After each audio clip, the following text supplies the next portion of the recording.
New ইয়র্কের জ্যাকসনের থেকে আপনাদের সঙ্গে আছি আমি খালেদ মহিউদ্দিন। বলা হয় রাজনীতিতে শেষ কথা বলে কিছু নেই। আসলে কথা আমরা আশা করি, আমরা দেখতে চাই রাজনীতিতে কে কার বন্ধু হচ্ছে, কে কার শত্রুতে পরিণত হচ্ছে। মাঠের রাজনীতি মোটামুটি এখন নির্বাচনমুখী, বিভিন্ন ধরনের জোট গঠিত হচ্ছে, বিভিন্ন ধরনের মোর্চাও হচ্ছে। তবে এই রাজনীতির এই মোর্চা বা নির্বাচনী আবহাওয়ায় প্রবেশ করার ক্ষেত্রেও নির্বাচন নিয়ে অনেকের মধ্যেই রয়েছে সংশয়। এইসব নিয়ে কথা বলার জন্য আজ আমাদের সঙ্গে রয়েছেন জামায়াত ইসলামের আমির ডক্টর শফিকুর রহমান আমাদের সঙ্গে আজকে আছেন। তাকে আমরা স্বাগত জানাই। তিনি আমাদের সময় দিয়েছেন, তার এই চরম ব্যস্ততার মধ্যেও তিনি আমাদের সাথে যুক্ত হয়েছেন এবং অনেকগুলো বিষয়ে তিনি যুক্ত আছেন নানা রকম কারণে, তবু আমাদের তিনি সাথে আছেন, সেজন্য তাকে আন্তরিক ধন্যবাদ ও কৃতজ্ঞতা জানিয়ে আছেন। আমাদের সাথে আরো থাকে জনাব তারেক রহমান। আপনাকে আমাদের অনুষ্ঠানে স্বাগত জানাই। আপনি আমাদের শুভেচ্ছা এবং কৃতজ্ঞতা জানবেন। আমরা আপনাকে খুব ধন্যবাদ জানাই আমাদেরকে সময় দেওয়ার জন্য।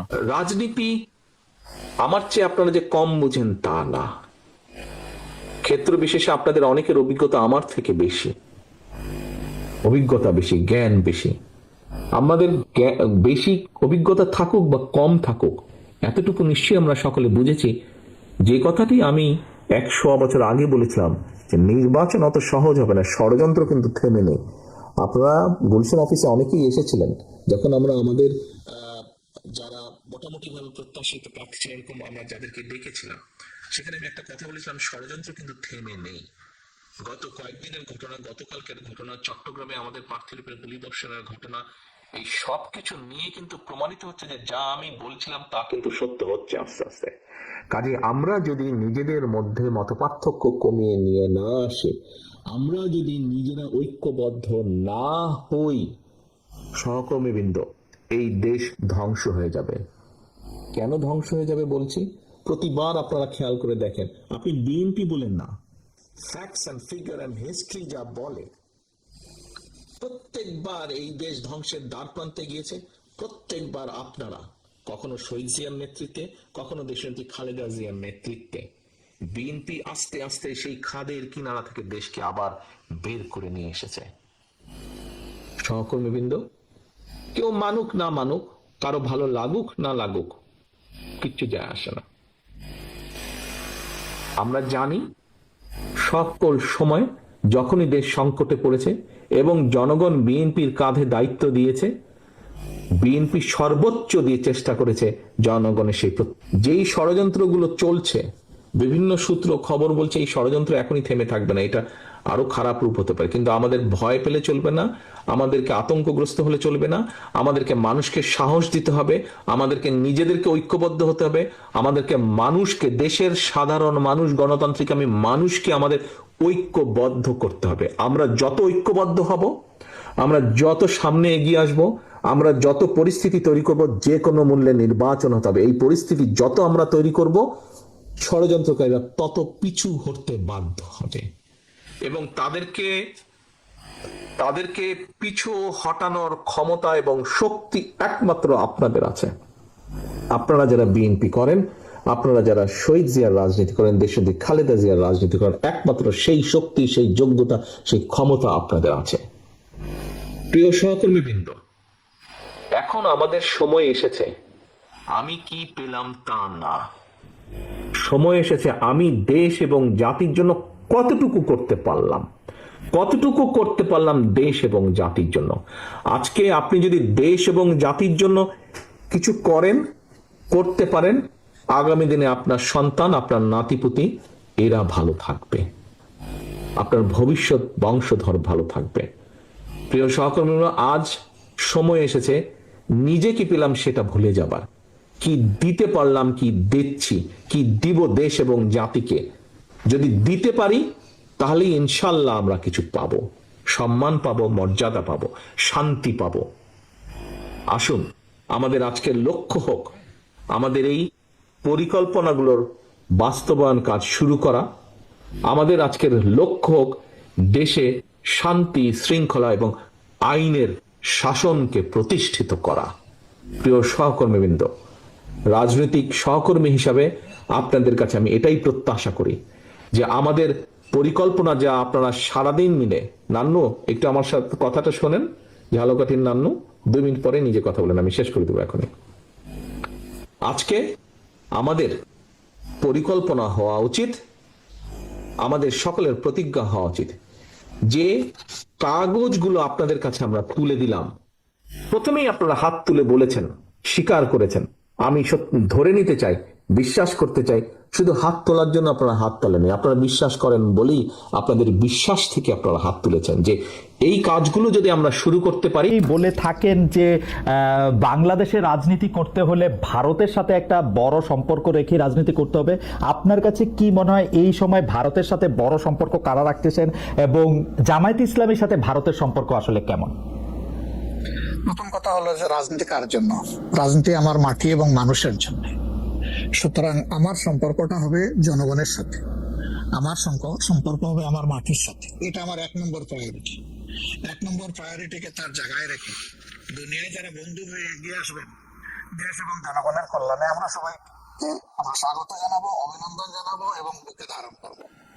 কিন্তু যদি এই সম্পর্ক রাখার অর্থ এটি হয় যে কোনো রাষ্ট্রের আনুকূল্য নিয়ে অথবা রাষ্ট্রকে সন্তুষ্ট রেখে কোন ধরনের রাজনৈতিক কর্মকাণ্ড পরিচালিত হবে, আমরা তার সম্পূর্ণ বিরোধী। ওকে, এই ক্ষেত্রে কেউ কেউ বলতেছেন যে বিএনপির সাথে ভারতের একটি সম্পর্ক দেখা যাচ্ছে, আবার কেউ কেউ উল্টোটা বলতেছেন ডক্টর মোহাম্মদ ইউনূস ভারতের সাথে সম্পাদিত শেখ হাসিনা সরকারের কোনো চুক্তি আলোর সম্মুখে আনছেন না এবং তার কোনোটি বাতিল করছেন না, কারণ ডক্টর মোহাম্মদ ইউনূস সরকারেরও ভারতের সাথে একটি নিবিড় এবং প্রবল সম্পর্ক রয়েছে। আপনি এই দুটি কিভাবে বিবেচনা করেন যে বিএনপির সাথে কি আসলে ভারতের একটি প্যাক্ট আছে? ডক্টর মোহাম্মদ ইউনূস কি ভারতের কাছে মুখে যাই বলুন খুবই নতজানু সরকার? মানে হোয়াট ইজ আপনার বিশ্লেষণ একটু শুনতে চাই। আসলে প্রথমটা আপনি যেমনটি শুনছেন আমিও তেমন শুনতেছি, আমার কাছে এর কোনো ডকুমেন্ট নাই।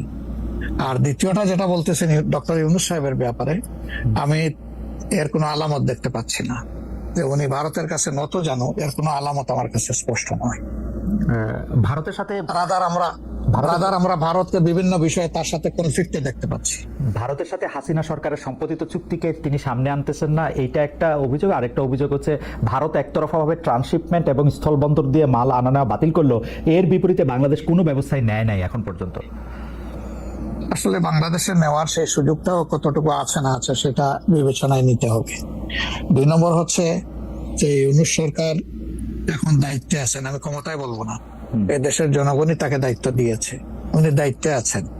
উনি দায়িত্বে আসার পরে এটা ঠিক যে ভারত বলেছে নির্বাচিত সরকার আসলে তারা দেশকে সহযোগিতা করবে, তা এখানে কি বার্তা দেওয়া হলো তাহলে? সুতরাং এটা কোনোভাবেই টিকে না বিষয়টা। আর এই সরকারের অনেকগুলো প্রায়োরিটি আছে।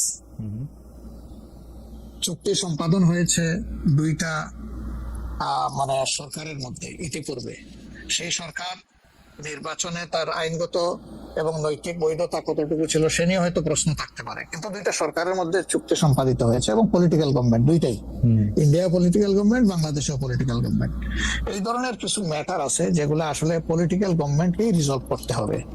যেমন কিছুদিন আগে আপনারা মানবিক করিডোর নামে একটা বিষয়ের কথা শুনেছেন, আমরা কিন্তু A to Z বলেছি নো, এটাই সরকারের ফাংশন হওয়া উচিত। এরপরে পোর্ট হ্যান্ডলিং এর ব্যাপারেও কথা এসেছে, সেখানে আমরা বলেছি যে এইটাও এত বড় বিষয়ে সরকারের হাত দেওয়া উচিত হবে না, এই ব্যাপারে আমাদের অবস্থান স্পষ্ট। সুতরাং তারা আরো যে প্রায়োরিটি গুলো আছে, বিশেষ করে কিছু বেসিক রিফরমেশন না করলে আগামীতে একটা গুড গভর্নেন্স এর জন্য একটা গুড সরকার গঠন করা সম্ভব হবে না, একটা ভালো ইলেকশন হবে না, এই বিষয়গুলোকেই এখন মূলত প্রাধান্য দেওয়া হচ্ছে। দুটি বিষয়, রাষ্ট্রের দুটি স্তম্ভ সম্পর্কে আপনাকে প্রশ্ন করব। আপনি এখন এই মুহূর্তে বা গত 10 মাস 11 মাসের ডক্টর ইউনূস সরকারের শাসনে আপনার কাছে বিচার বিভাগকে যথেষ্ট স্বাধীন এবং সকর্মক মনে হয় কিনা? আরেকটি বিষয় ফ্রিডম অফ প্রেস। আমি যথেষ্ট স্বাধীন মনে করি না। যতদিন পর্যন্ত বিচার বিভাগ সম্পূর্ণভাবে আলাদা না হবে নির্বাহী বিভাগ থেকে, ততদিন পর্যন্ত এটাকে স্বাধীন বলা যাবে না। যেমন বিচার বিভাগের একটা ডিমান্ড আমাদের আছে যে এটাকে স্বাধীন করার জন্য স্বাধীন সচিবালয় গঠন করতে হবে, সেটা এই সরকারের একটা অঙ্গীকারের মতোই ছিল, কিন্তু এখন পর্যন্ত সেটা হয়নি। আমরা এটা দেখতে চাই যে অবিলম্বে সেটা হোক। যদি স্বাধীন সচিবালয় কায়েম নাই হয় তাহলে বিচার বিভাগ স্বাধীন হবে কিভাবে? নির্বাহীর অধীনে থাকে তো বিচার বিভাগ স্বাধীন হতে পারে না। এমনিতে আমরা সারা দেশে যে বিচার আদালতগুলি দেখি বা আমাদের যে আপিল আদালত অর্থাৎ হাইকোর্ট বিভাগ এবং আপিল ডিভিশন যে রায়গুলি এই পর্যন্ত দিয়েছে বা দিচ্ছে, আপনার সাথে তো সারা বাংলাদেশের সবাই কানেক্টেড। আপনার কাছে কি মনে হয় যে তারা স্বাধীনভাবে কাজ করতে পারছে, নাকি নির্বাহী বিভাগ আওয়ামী লীগ সরকারের মতোই বা পূর্ববর্তী অন্য রাজনৈতিক সরকারের মতোই প্রভাব বিস্তার করেই চলছে? ইউনূস সরকারও আসলে সুপ্রিম কোর্টের পজিশনটা আমার কাছে আমি প্রথমে আনতে চাই। এখন যিনি প্রধান বিচারপতির দায়িত্বে আছেন, তাকে তার পারফরমেন্সকে আমরা যতটুকু পর্যবেক্ষণ করার সুযোগ পেয়েছি, আমাদের মনে হয়েছে তিনি তার বিবেক এবং তার স্বাধীন চেতা মানসিকতার জায়গা থেকেই তিনি পারফর্ম করছেন। হাইকোর্টের যেহেতু অনেকগুলা বেঞ্চ, সেখানে পার্সন টু পার্সন ডিফারেন্স হতেই পারে, কিন্তু আলটিমেটলি বিচার তো যাবে শেষ পর্যায়ে সুপ্রিম কোর্টের হাতে। এই জায়গাটাকে অতীতের যে কোনো সময়ের তুলনায় আমাদের কাছে বেটার মনে হচ্ছে। আপাতত ভবিষ্যতে তারা কি করবেন সেটা এখনই অগ্রিম বলা যাচ্ছে না। ওকে। আর বিচার আদালতের প্রশ্নে মানে জজ এন্ড সেশনস কোর্ট যেগুলি, ডিস্ট্রিক্ট জজ এন্ড সেশনস কোর্ট যেগুলি আছে 64টা জেলা এবং অন্যান্য ট্রাইব্যুনালগুলি, তারা কি স্বাধীনভাবে কাজ করতে পারছে? আমাদের কাছে যতটুকু ইনফরমেশন, সব জায়গায় তারা স্বাধীনভাবে কাজ করতে পারছেন না। বিভিন্ন আনডিউ প্রেসার তাদের উপরে আছে। এটা কি নির্বাহী বিভাগের উপর থেকে, নাকি এটা জামাত ইসলামী প্রেসারটা দিচ্ছে বা বিএনপি প্রেসারটা দিচ্ছে বা এনসিপি প্রেসারটা দিচ্ছে? আমরা তো কোনো প্রেসারের পক্ষে নাই। আমরা always in favour of fair justice. আমরা আনফেয়ার কোনো জাস্টিস চাই না, আমরা চাই ফেয়ার জাস্টিস। এখন আর কারা দিচ্ছে না দিচ্ছে, আপনার টক শোতেই আপনি মেনি টাইমস বলেছেন, আমাকে উত্তর দেওয়ার দরকার নাই। আপনি যথেষ্ট জনগণের পক্ষে মতামত ব্যক্ত করার জন্য আপনি বহু সময় এই কথাগুলো রিপিট করেছেন। আমরা কিন্তু এর পক্ষে নাই এবং আমাদের বিরুদ্ধে এই ধরনের কোনো কমপ্লেইন কোথাও নেই। আর যদি ফ্রিডম অফ প্রেসের কথায় আসি, অর্থাৎ সংবাদপত্রের স্বাধীনতা বা গণমাধ্যমের স্বাধীনতা প্রশ্নে আপনার কাছে এই 10 মাসের বিবেচনা যদি চাই বা বিচার যদি চাই, আপনি কেমন দেখছেন যে স্বাধীনভাবে মত প্রকাশ করা যাচ্ছে কিনা? মানে সংখ্যা যারা সংখ্যায় কম তারাও তাদের মতামত দিতে পারছে কিনা? জি না, সেটা আমি আসতেছি। যদি আপনি in comparison two previous period, that is last 15.5 years, even another 2 years you can add to it. সকল কেয়ারটেকার সরকারের 2 বছর, পরবর্তী 15.5 বছর। অনেক সময় প্রেস আমাদেরকে বলতো, আমরা যখন জিজ্ঞেস করতাম যে এই ধরনের একটা জলজ্জন্ত মিথ্যাচার কেমনে করলেন, ওই যে কিছু করার নাই, স্ক্রিপ্ট লেখা ছিল, আমাদেরকে এটা জাস্ট ব্রডকাস্ট করতে হয়েছে।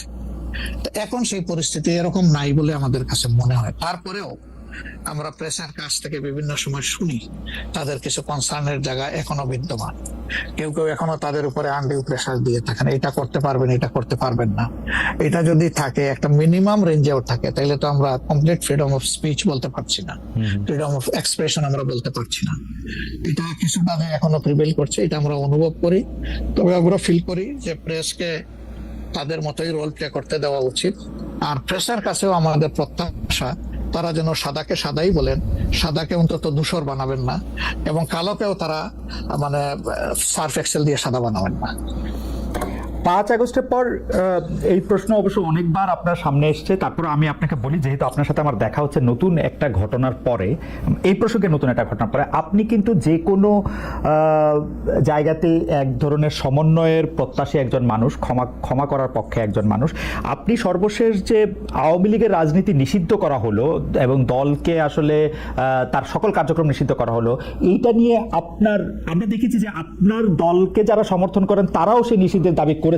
কিন্তু আমি আপনার পার্সোনাল মতামত জানতে চাই যে আপনি এটা আসলে লাইক করেছেন কিনা, বা আপনি এটা পছন্দ করেছেন কিনা, বা আপনার যদি একক ক্ষমতা নেয়ার মানে সিদ্ধান্ত নেয়ার, আপনি আপনার একক সিদ্ধান্ত প্রয়োগ করতেন, তাহলে আপনি এটা করতেন কিনা?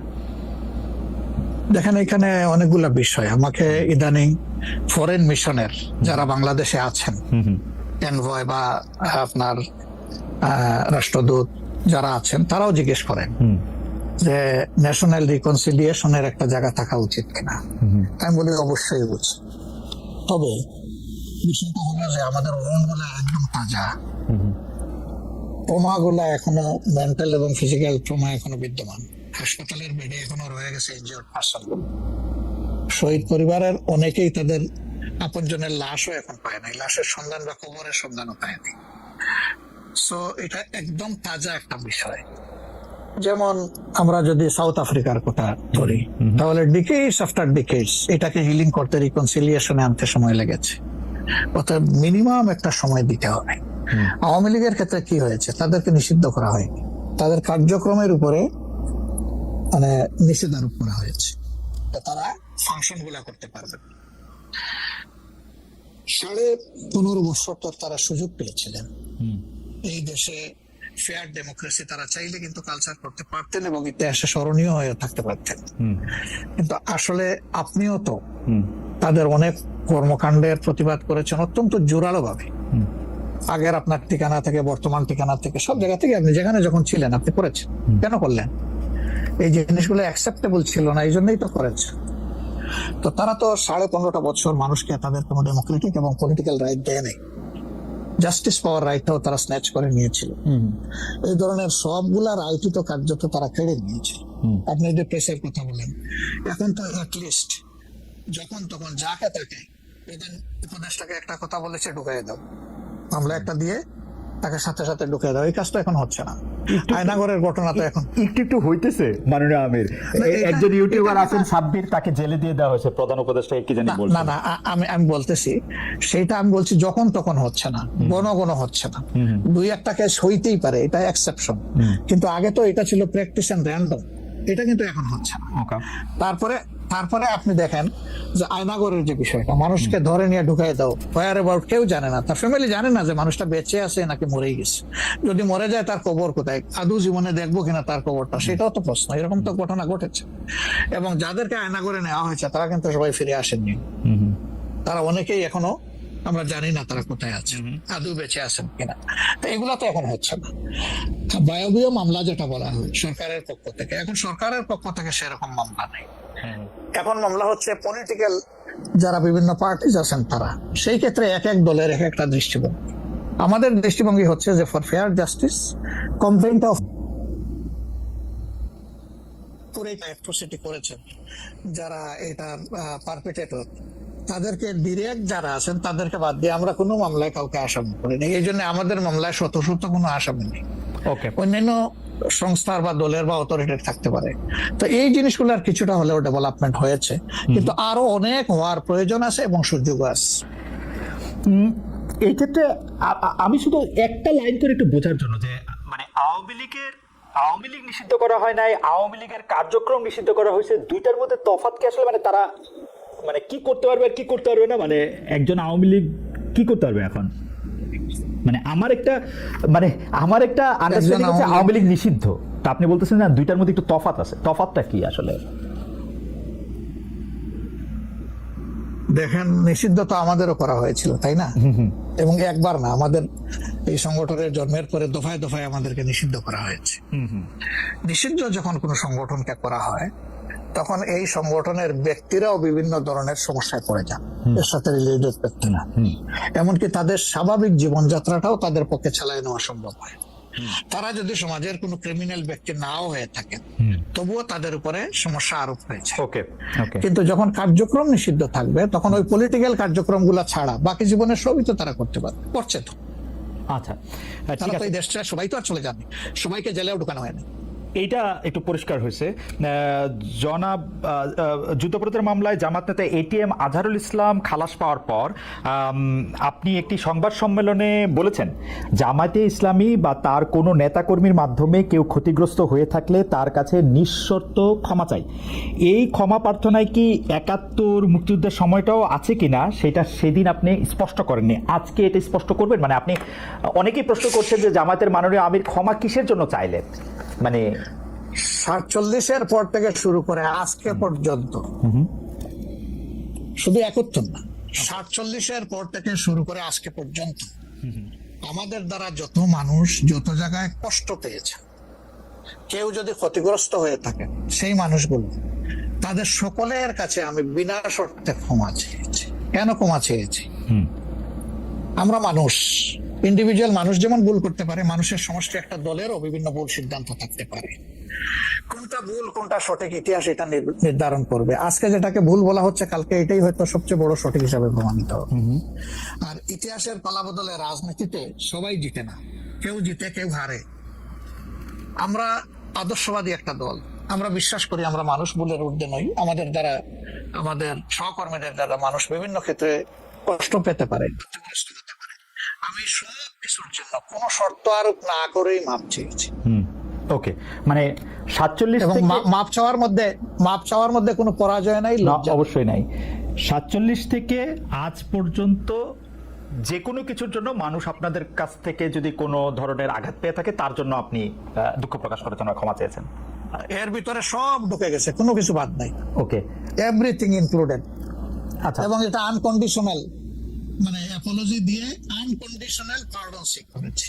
এইটা কি ডক্টর শফিকুর রহমান, আমি আসলে যেহেতু আপনার সঙ্গে আমার মানে নানা সময় কথা বলার সৌভাগ্য হয়েছে, মানে পর্দার বাইরে পর্দার ভিতরে, সেটা আমি জানি বলেই আমি আমার প্রশ্নটা করছি যে আপনি যে 71টাকে এই 47 থেকে আজ পর্যন্ত একসাথে বললেন, এর কি কোনো বিশেষ কারণ আছে নাকি? মানে না না না না না না, কোনো বিশেষ কারণ নেই। আমার মানবিক মূল্যবোধের জায়গা এবং আমার দায়িত্বের জায়গা থেকে আমি বলেছি, অনুভূতির জায়গা থেকে, দায়িত্ব এবং অনুভূতির জায়গা, বিশেষ কোনো কারণ।